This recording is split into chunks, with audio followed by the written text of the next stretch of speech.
I agree with Stacy. I think at the end of the day, you with a club team, in some ways it's easier because you've got your practices set out. You could do it once a week or whatever. But I think the organic ones, as the year goes on, are really important. And I know when I was coaching in the Alberta Junior League years ago, my office was right by the door that the players came in, and I did much the same thing where I had a fruit dish and a candy dish, and as the players came in for practice or a game, they all stopped. They like one or the other, and especially when they're freebies. So you'd always get a few minutes from them. Um, as and again, I go back to my days in teaching. I'd stand by the door or supervise in the mornings to see the kids coming in, to see facial, to see body language, to listen to their voice intonation. All of those things are critical, and especially with a club team as the year goes on.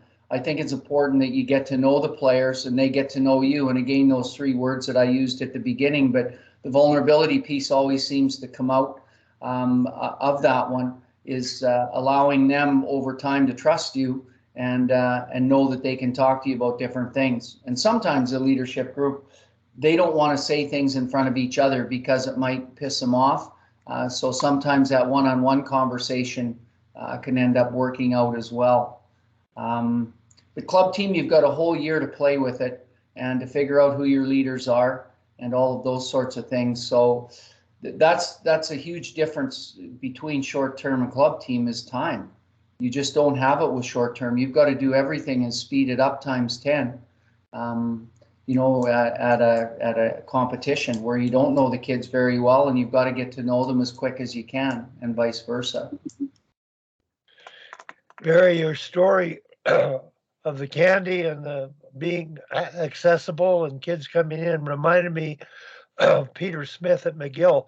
The location of his office relative to the dressing room and the training rooms, and it's all open space, but it's a walk by. And when I was visiting Peter, working with Hockey Canada, just sitting at his desk, the amount of traffic and players coming in to talk, I could just see, and Peter's ability to communicate with them, there was just an outstanding atmosphere. The culture seemed to be really positive vibes. So I was very, very impressed with that.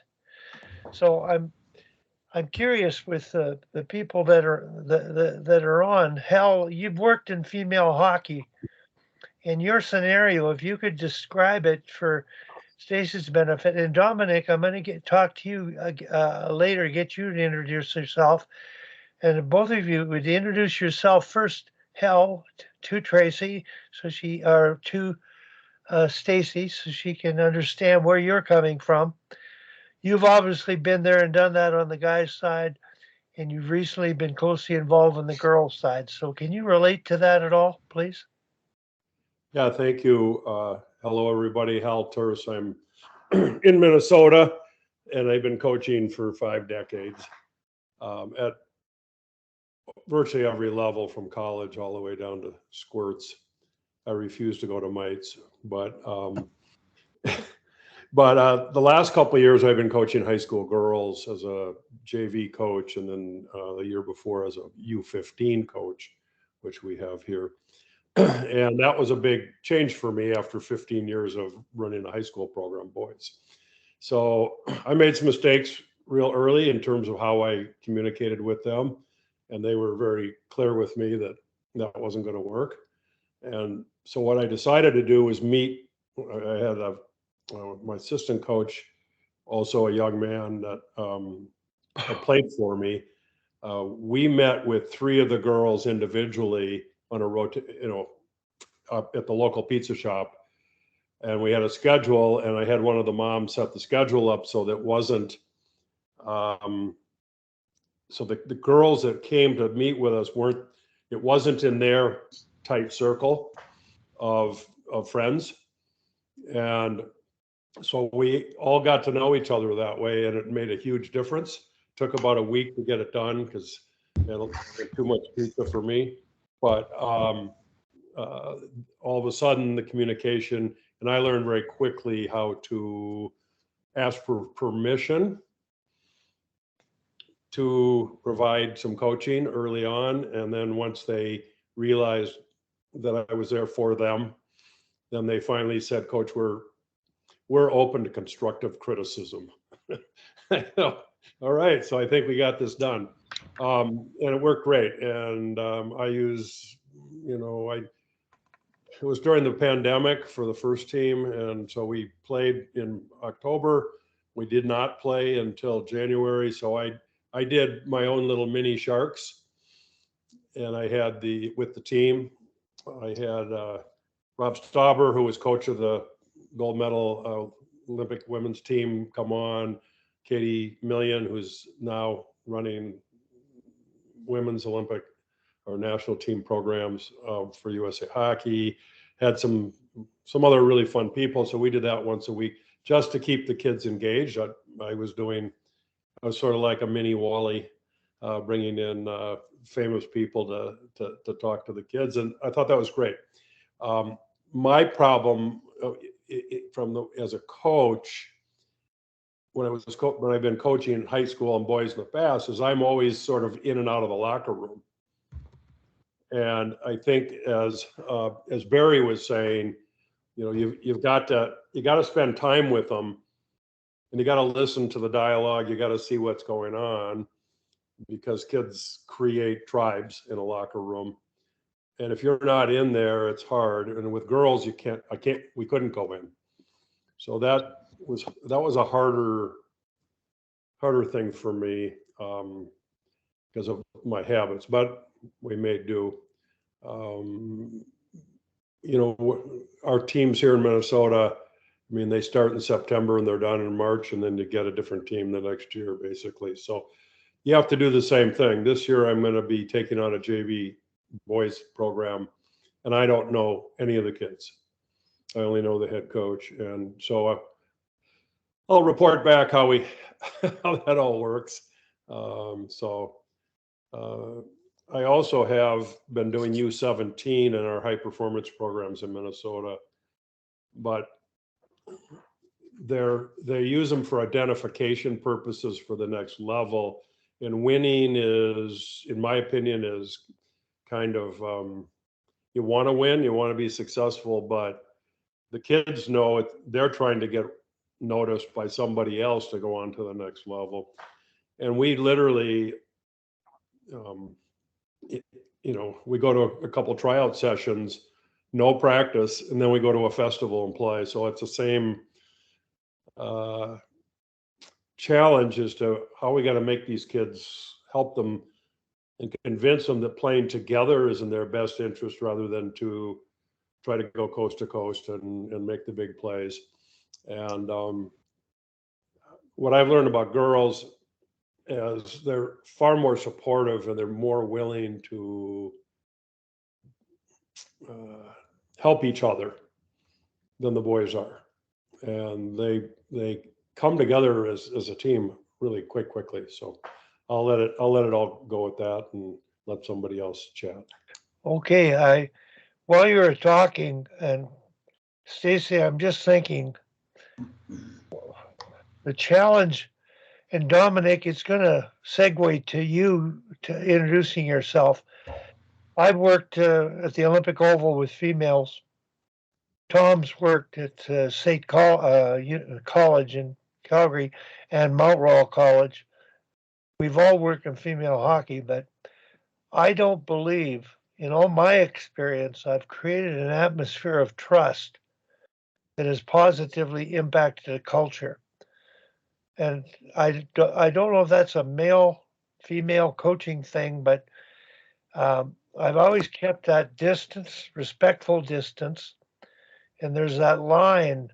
I just find it amazing. And the question I'm asking, the general question is, do the girls trust you? Dominic, would you introduce yourself, please? Sure, Wally. Dominic Pittus.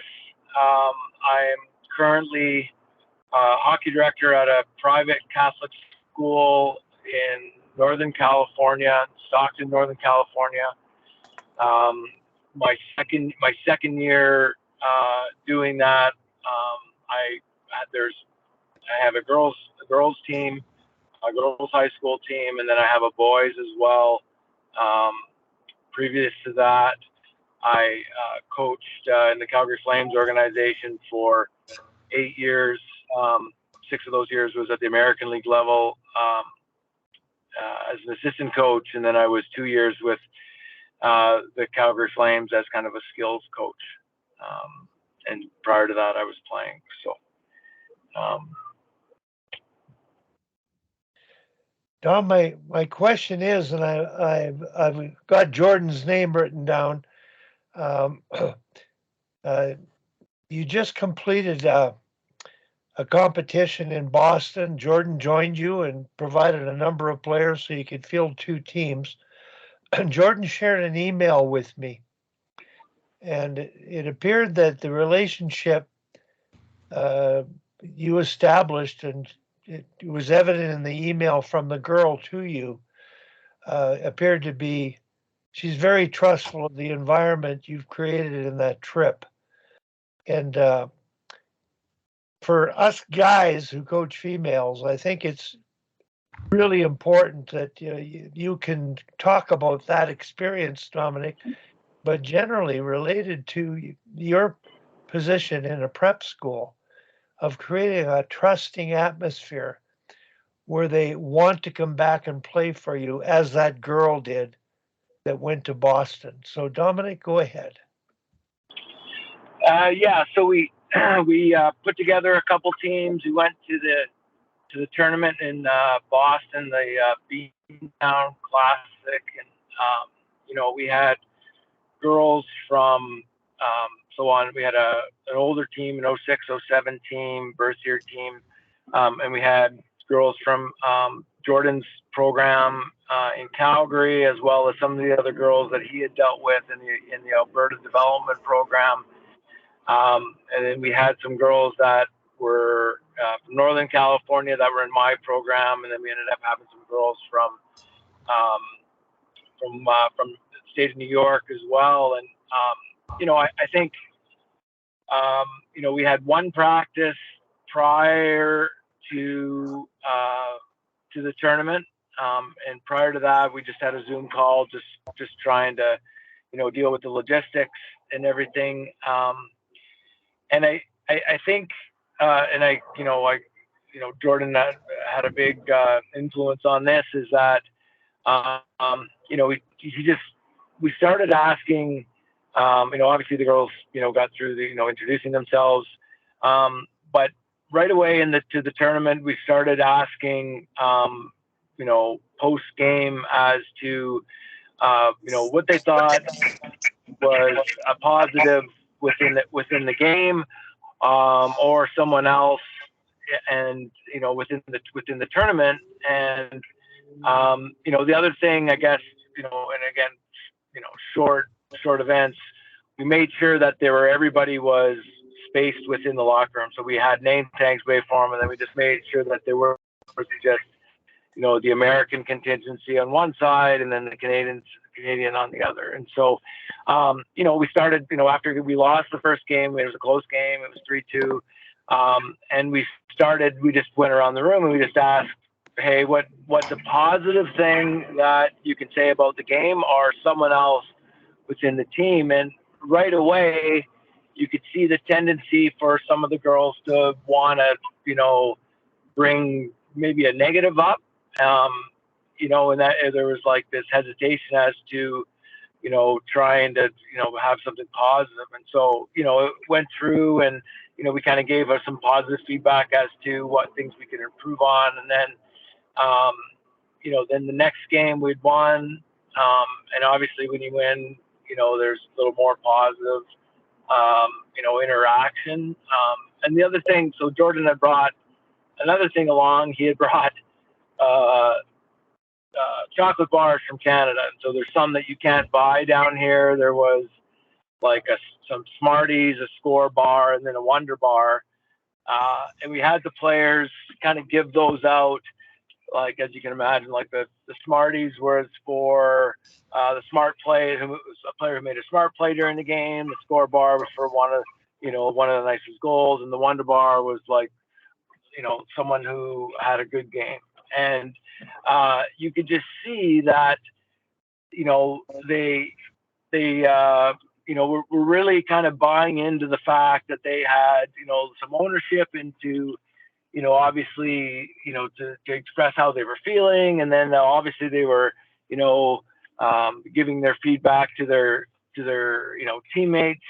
And then by the end of the tournament, like, it was just, we really wasn't much being said on our part. I mean, obviously we were trying to keep it on the rails and on the bench and, trying to, encourage them to be, where the, the emotion or the enthusiasm to come from within. And it was just really a good experience. And I think part of it was just, obviously kind of guiding them and being positive, but then on the other side, giving them the voice to be able to give that feedback. So that was, for me, it was, pretty neat to see it, how it kind of just organically happened. And again, these are things I'm sure you guys have all done these things within the short-term events that you've had. But I think the overall, takeaway was just getting them involved early, making sure that they were interactive with people outside of who they knew, and it just kind of grew from there.